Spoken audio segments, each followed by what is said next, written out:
Hi, good afternoon, everyone. Welcome to Science World. I am right here at center stage in beautiful British Columbia. My name is Rachel, and before we get started, I want to share that I am joining you today from the traditional and unceded territories of the Coast Salish people. Now, it's not just me that's here today. I'm joined by a few other Science World friends. We got Jeff right here in the back, and we've decided that Jeff is, I'm just going to call him our tech DJ. He's going to be doing some mixing, some other DJ things. We also have Jen, who's behind the camera, and Jen has the magical power to zoom in and zoom out. Thanks, Jen. We also have Ashley in the back there, and Ashley's going to be monitoring our social media comments. So throughout the show, we are going to ask you for some suggestions, feedback, questions, and Ashley's going to be monitoring that chat. So go ahead and why don't we test it out? Why don't you go ahead and share where you're visiting from or where you're viewing from? Go ahead and throw those in the chats. And also, if you really like something that you see on center stage with me, go ahead and hit the like and the ha-has, and even if you want, you can throw in the sad faces too. I'm an open book. Now, moving on, we also have Justine, who's joining me here, and also Brian. Both of these folks are here to give me the support that I need and love. But yeah, so it's really great. And it isn't just us. I am joined by you, viewers at home. Thank you so much for tuning in. I'm very excited to be here. It's been a long time since I've been at Science World, and I'm quite honored to be here.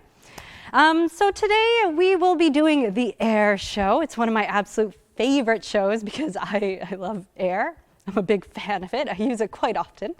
And I thought, these are interesting times. So I thought, let's test this. Let's take the air show and let's make it a bit more relevant. So throughout the show, I'm going to be showing you some of the fun new hobbies and habits I've developed in this time of quarantine. Ashley, where is everyone joining us from? Is joining us from Salt Spring Island, Ooh, and beautiful. Lisa's entire Zoom class from Richmond is watching. Hi! Oh my goodness, okay, hi! I'm obviously very excited and honored to be broadcasting in your homes and in your classrooms. Great, so this is the air show, and I want to ask all of you a question. What is air made of? What's air made of? Go ahead and throw those in the chat. As we let those answers come in, I'm going to start introducing my first demonstration, and it's going to involve some things that you might have at home. Now, that being said, it is going to involve one thing that you shouldn't have at home. I am a trained adult, which means I get to do some trained adult things. And this demonstration is going to be using just a little bit of fire. So anytime we use fire, we have to have a very important conversation around safety. So again, trained adult, yes, this is an adult. Now, I am not the only safety measure I have. I have a few other safety measures. I've got my fire extinguisher right here. It's just heavier than you might think. All right. And I also have a few different ways that I can put out a fire. But yes, please do not try this demonstration at home. Great. So, Ashley, what do people think our air is made of? Joanne and Lisa both say oxygen. Ooh, oxygen. That's a very important element, isn't it? Yes. So our air is actually does have some oxygen in it. But I'm not going to give you the full answer because I want to show you something. Now, this is something that you can do at home. Is you can take your hand, you can stick it in front of your face like this. Now, a really wise person showed me this. Using your hand, you can remember what our air is made of. So your hand is now air. Your 4 fingers right here would actually be nitrogen. And your thumb would be oxygen. So, surprise, our air is actually mostly made of nitrogen. Surprise! Yes, so our air is mostly made of nitrogen, but you are right, we do need that oxygen. It's a very important element. Now, what I've got with my milk bottle is I also have some balloons here, but I also have another really important supply, another important material, which is going to lead me to the first new hobby, a new habit that I've developed in quarantine. Throughout this time, I've really taken a lot of time to self-reflect and write some incredible poetry. Just stunning. It's quite impressive what I have done at home at quarantine writing poetry. And I brought some of it here today to share with you. And I'm actually just going to burn it. I'm just going to burn some poetry. Now, before we go too far, though, I want to ask all of you at home, what's inside of this bottle right here?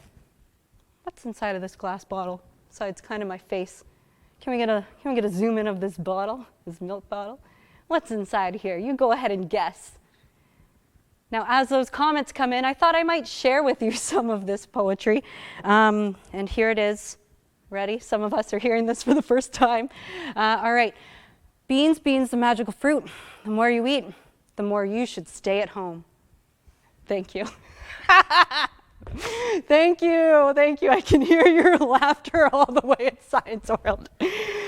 Oh, all right. Ashley, does anyone have any guesses as to what is inside this milk bottle? People, Ryan, Lisa, Madeline are all saying air, and Jordana says hydrogen. Oh, very good. Hydrogen, air. Yes. You know what? These are all things inside of this bottle, and we're going to be throwing something else in here, which is my beautiful poetry. And I am going to light it on fire now. Now, once I light this poetry on fire, it's going to be burning up some of the air inside of the bottle. It's going to be using up the oxygen, that important element in our air. Once it is burning up that oxygen, the air inside of the bottle will actually get a bit smaller. It'll shrink, it'll condense a little bit. Now this air, or this room, is actually filled with the same air, and it's not really going to change much. So I'm not going to tell you what's going to happen, but I want to set that up for you just so that we can make some predictions. And if you've got a prediction that you'd like to share, as always, throw it in the comments there for Ashley. All right, so I'm going to be lighting this on fire. Again, do not try this at home. Goggles. See, the support I need. Thank you, Brian. Goggles, because I'm a trained adult. All right, let's go ahead and light some of this on fire. In 3, 2, 1. All right, my beautiful poetry. Oh.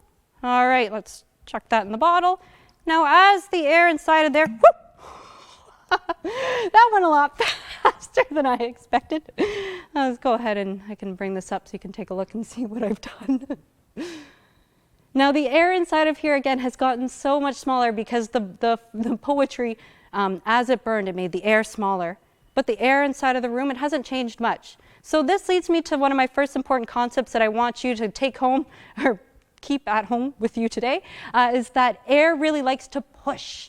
So as the air inside of the room is staying the same, it's pushing that balloon inside of the bottle. Super fun. I'm going to figure out how to get that out later. Now, this actually leads me to my first sort of call to science facilitators, because at home we have a lot of science facilitators that are working really, really hard, and apparently a lot of them really love air. So even though you can't do this demonstration at home, my friend Brian at home, he's got something that you can do. Hey folks, it's Brian from Science World with a really simple demonstration that you can try at home. You just need to do 2 things. First, please wash your hands and then grab 2 pieces of toilet paper. Once you get your toilet paper, you're actually going to bring it close to your mouth. Now, this is why you washed your hands, and this is why you're going to keep your tongue inside your mouth. You don't want to accidentally lick onto that toilet paper. You're going to bring your toilet paper up close to your mouth, and then you're going to blow air over the top of the toilet paper. Now let's make a quick prediction. Do you think that it's going to push the toilet paper down, or do you think that it's going to lift the toilet paper up? Let's try.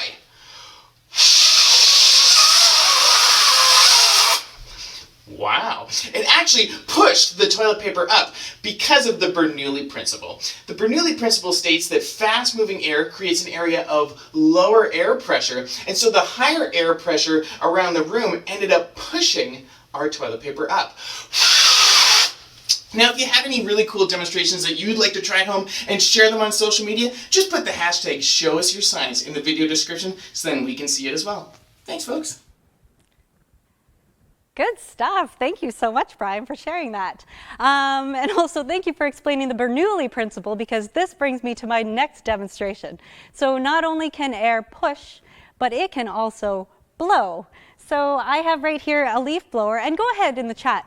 Throw some guesses as to what you think a leaf blower might do. What do you use a leaf blower for?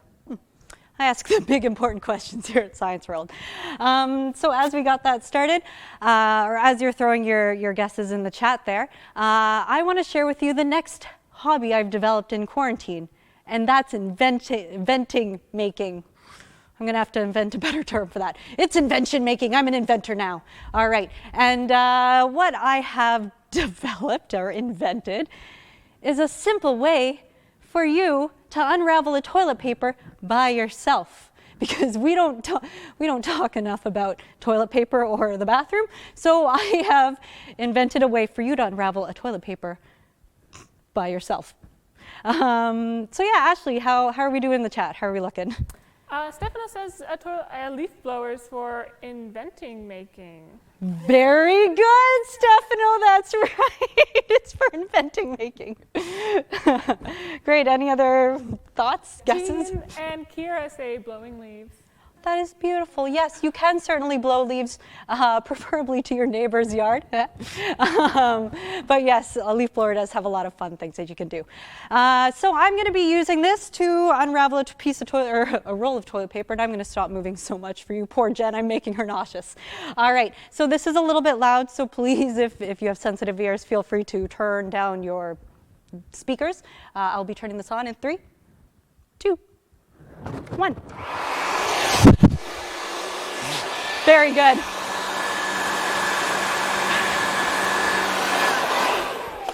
Trained professional, everybody. Good stuff. All right, I think it's about time that we cut away to some of my other friends at home. Let's go ahead to Stefano. What you got? Hi, my name is Stefano, and I would like to talk to you about air. Air is very pushy, 14.7 psi at sea level to be precise. If you'd like to do some demos with air, you can do so because it is very readily available, and the instructions are at our resource website at scienceworld.ca. Here's a demo you can do. Get an everyday fan, get a balloon, and see what happens. Let me have my 2.5-year-old show you the Bernoulli principle. Hi, I have a little balloon. I'm going to put it on the fans. Go. You're blowing it. You're blowing it around.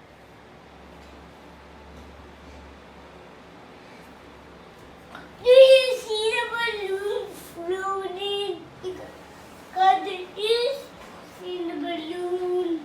The ears pushing it. Look, the ears. The fannies are blowing it. And where do you see something like that? At the bubble. Which bubble? Science World. Awesome, thank you so much. It is so good to see you, Stefano and Anton. Absolutely adorable. So I have something similar to what Anton was doing at home. Now you might have noticed that that they were using air to levitate an object vertically. I'm going to try the same thing, but vertically. Sorry, I mixed that up. You were doing horizontal. I'm going to do vertical. And this leads me to the next interesting habit I've developed at home, which is I have been playing a lot more games by myself. Interesting. These are usually activities that I do with a partner or do with a friend, or, but I've been doing them by myself. So this demonstration, we usually do have to ask for a volunteer, and I am my own volunteer today. So we're going to see how it goes. But I'm going to be using the same principles that Anton and Stefano were using to hopefully levitate a beach ball. All right, again, this might be slightly loud and powerful. Oop, okay, good. And I like this more. Okay, in 3, 2, 1.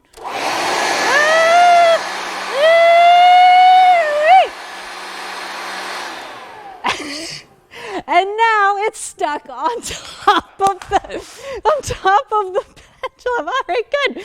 That's great. Thanks. Yeah, can we get a shot of that? Good. We can edit this out. It's fine.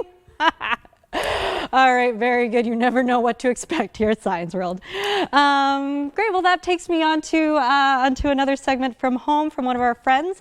Go ahead, Parker. What you got?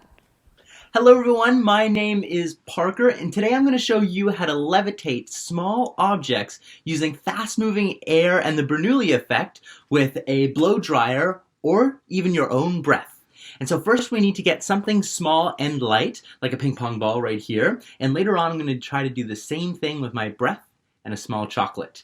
Okay, so we're going to get the blow dryer, point it towards the sky, and then when we turn it on, the air will actually cut along the sides of the ping pong ball because of its spherical shape, and it'll create almost a surface of fast-moving air. And fast-moving air is actually low pressure, weak air, so all of this air around the slow-moving, strong, high-pressure air is going to squeeze on the ball and keep it from teetering too far to one side or the other. Okay, let's give it a try.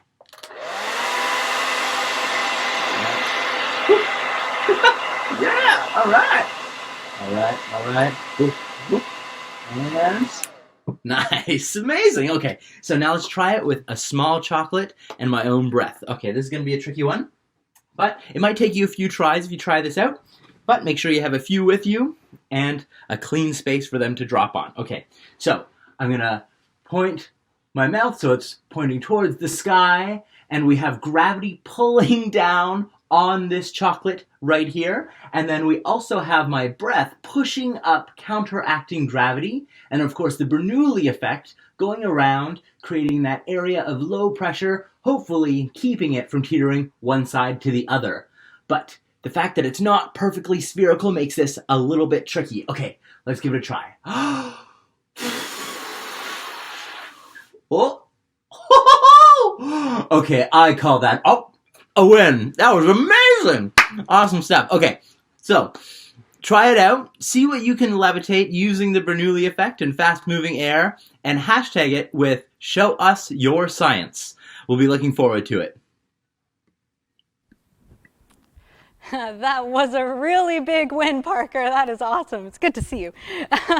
So for my final demonstration, I'm going to show you another thing that you can do with that I can do with a ping pong ball. So just to sort of recap what I've been doing at home in quarantining, I have been writing incredible, stunning, thought-provoking, wonderful poetry. I have been inventing some things. And I've been playing a lot more games with myself. The final thing I want to share with you is at home I've been reflecting on a lot of the really good memories I have at Science World, and trust me, there are so many of them. Most of them involve actually this contraption I have behind me. Yeah. But yes, if you have a fond memory of Science World, I want you to go ahead and throw it in the chat. I also do want to mention that I will be sticking around for some questions. I'm sure there's a lot of them. So if you are interested in asking me a question, and if you're interested in what I am going to say, do feel free to stick around after the show. And finally, I do want to again thank everyone for coming to Science World today. Joining us online. Sorry, that's such a habit. You know, it's fun and exciting to be back in the building, and it's also it's weird. Like, let's be honest, it's weird. These are weird times that we're going through, and obviously the COVID-19, this pandemic, it's created a financial crisis for us. So if you are able to consider, or if you're able to donate, please check out our website, scienceworld.ca, and do consider donating. And to all of you that have donated, thank you so much. We are so hard at work here trying to ignite wonder and empower your dreams, and it really couldn't be made possible without you folks. And thank you again for joining us.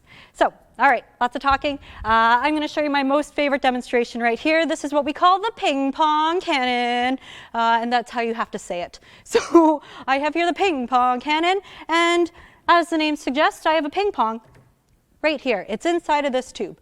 Now, I want you again to throw in the chats for possibly one final time. What do you think is inside of this tube? Just kidding. I can't hear anything because this is remote. So as those guesses are coming into the chat, I have a ping pong down here, and while I am interesting enough, I will be down there, but I want you to focus your energy and focus your vision and your eyes on this over here. This is where we're going to be launching a ping pong to. Now, inside of this is a little pop can. I also want you to throw in the chats. Do you think we can throw do you think we can get a ping pong ball, simple, fun, cute little ping pong ball, into and possibly through a metal pop can? I don't know, you go ahead and you tell me in the chat. As I make my way over here, I want to introduce this fancy piece of equipment. This is a vacuum down here. It's an industrial vacuum. It probably doesn't look like your vacuum at home, but it might, you know. I'm not going to tell you what you got at home, but it might look like your vacuum at home. And if you've ever used a vacuum, go ahead and throw that in the chat. If you haven't used a vacuum, go ahead and try. It's fantastic. You'll love it. All right. So how a vacuum works is it's actually going to be taking out air. And where it's going to be taking out air is, oops, I gave the answer. Ashley, what did people think was inside of the tube? Perfect. Great. Inside of this tube is air and a ping pong ball. And we're going to use this vacuum to take out the air. And we're going to take out most of the air. And as our friends from home were mentioning, air really likes to travel from high to low pressure. So as we remove air from inside of this tube, we're going to make the area inside of the tube a really low pressure zone. At the same time, I do have this tube sealed on both ends. And when we've removed most of the air, I'm going to poke a little hole in it. And if air really likes to move from high to low pressure, something interesting is going to happen. Fingers crossed. All right, so this is, again, a very loud demonstration. I am going to put on my ear protection. I've got my goggles right here. Excellent. Okay, and I'm going to go ahead and turn this on. And again, as interesting as I am, please direct your attention to the chamber down there. All right. Now we are almost set and ready to go. Look at that, perfect branding. That was not intentional. Okie dokie. Let's go ahead and turn this off. I will be firing the ping pong cannon in 3, 2, 1. Woo! Oh my goodness. Let's see what we did here. All right. Well, surprisingly, the ping pong is actually perfect. I'll let someone else reuse that. That's great. The pop can, it's a little dented. Yeah, sure. I don't know if I'd reuse that, but I will certainly recycle it. Thank you so much again for joining me. My name is Rachel. We got, again, Jeff, Jen, Ashley, Justine, that's a lot of J's, and Brian. Thank you so much. I will be sticking around for your questions and hopefully giving you some answers. But thank you so much, everyone. It's been an absolute pleasure. Cool. Ashley, any questions? There's lots of questions. First of all, a lot of people say they have really great memories of Science World. Glad for you to bring that up. Yay. And Bronwyn wants to know, do you remember your first visit to Science World? Yes, I do. So I have a very interesting connection to Science World. I actually have a 5-year-old son at home. And when I had him shortly after, a good friend of me told me, the day your son starts walking, go buy a membership to Science World, and I did. So I went. So my husband and I guess Lyndon, my son, we all celebrated, bought a membership. Kind of in the background of all of this, my background is actually in environmental studies, and I've always looked at Science World as sort of the place I've always seen myself, the place I've always wanted to work, and as I bought the membership, as I came in, I noticed, hey, there's like a job posting. I'm going to go ahead and apply, and I did, and the rest is kind of destiny history. I don't really know how that saying goes, but that's how I said it. Thank you so much for asking that. That's a nice question. Aurelie wants to ask, was it very loud when you had the leaf blower blowing the toilet paper? It was, but thankfully I'm louder, so it's kind of just what I'm used to is loud and noise and loud. So yes, it was. Do you have a favorite demo? I do have a favorite demo, absolutely. Like, this is my absolute favorite demo by far. If I have to pick like a non-vacuum ping pong cannon demo, what would be? You know, the chicken slingshot is always a lot of fun. I know that was shared on one of our first live streams. Always love seeing it. I always love anytime you can launch things up. Yeah, chicken slingshot, probably my close second favorite. And after that, I would say a lot of kids want to let you know, Clara, Lisa, Winnie, they all help their parents vacuum. That is so nice. Now, I have a great 5-year-old at home that would love to know your techniques. And thank you. That's really great. That's really nice to hear. Last question from Ryan. He says, when's the next show? His children are interested. Great question. I'm so glad you asked. Our next show is next Wednesday. I'm not sure what day that is. June 3rd. June 3rd. Thank you very much.